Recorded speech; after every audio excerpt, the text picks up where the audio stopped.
everybody, I am NotPog, and welcome to the Baba Yaga Origin Showcase.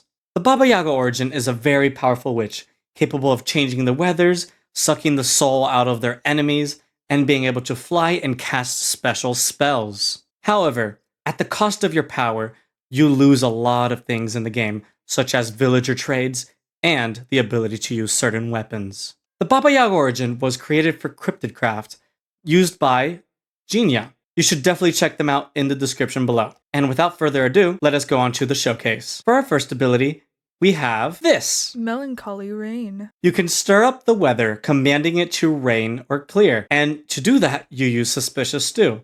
So, if I start eating the Suspicious Stew, it will make it rain.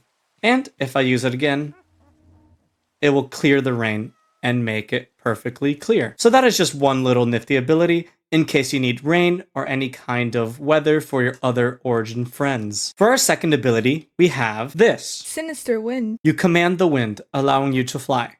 However, any damage you take disrupts your flight, and you can activate this with your secondary. So, if I activate my secondary, it will launch you up, which you can use to double tap and fly, but you can also use it just like creative mode, and you'll be able to fly around.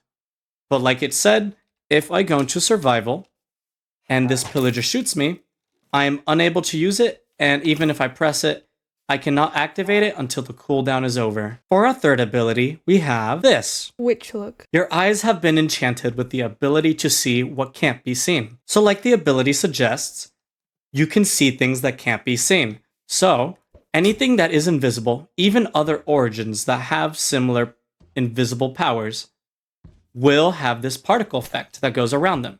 So you can't directly see them, but you can get a general idea of where they are. So if I shoot over here, I hit him because he is there. And so it is a pretty useful ability, but isn't too overpowered because you cannot see their direct outline. For our fourth ability, we have this. Rejuvenate. Kills release your victim's soul fragments, which you can absorb to heal.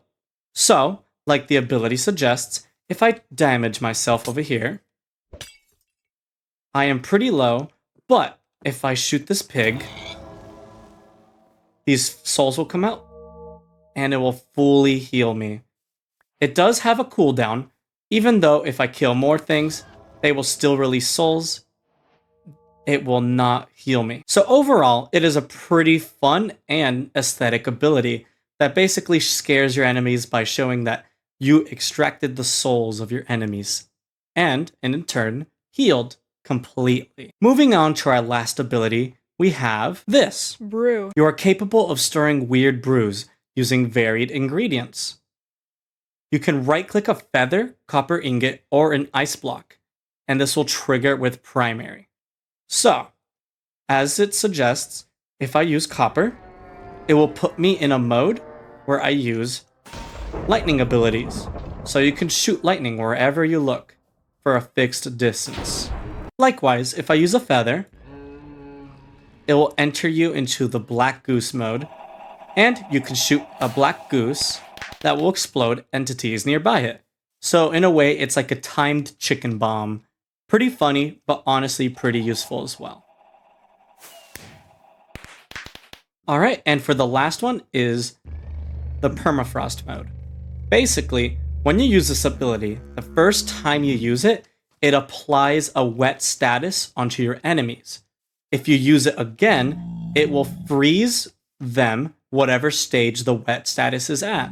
And you can tell when the wet status gets stronger by the different particle changes, with the final one being snow particles that drop off of them.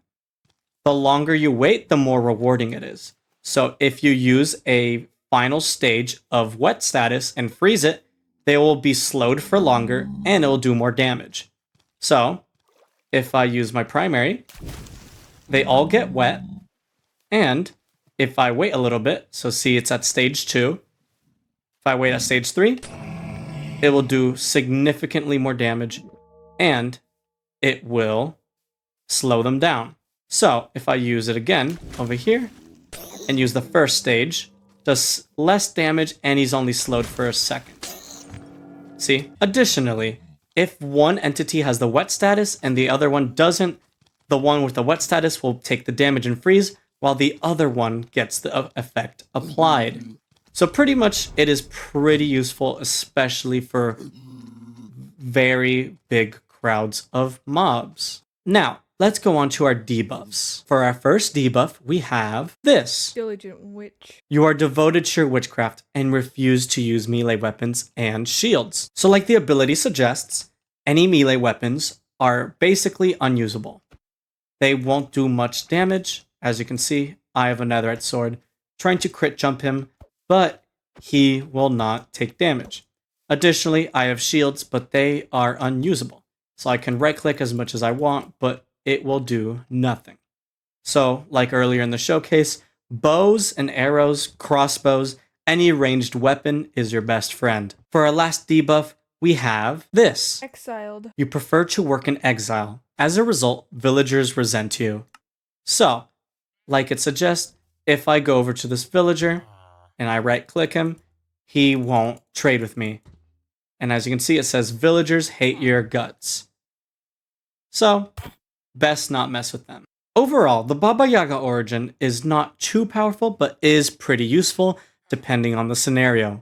You can fly, you can suck the souls out of mobs, and do much, much more.